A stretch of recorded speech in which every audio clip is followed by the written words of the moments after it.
This is the Kitronik Craft Code board for the BBC Microbit for ages 8+. Made for the BBC Microbit, this board has been created to help students begin their coding journey whilst crafting an interactive project. The board houses status LEDs, a touchpad and switch output, as well as connections for a motor, bulb and servo, and has an edge connector for your microbit. It has been designed to be easy to set up and use for young learners. The single pack comes with a 20-page booklet to help you get started and includes 2 full Craft & Code projects.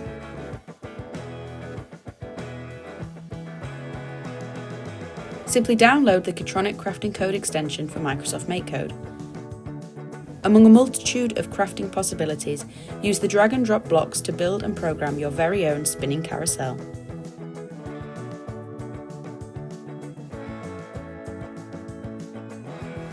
This is the Kitronik Craft & Code board for the BBC Microbit for ages 8+.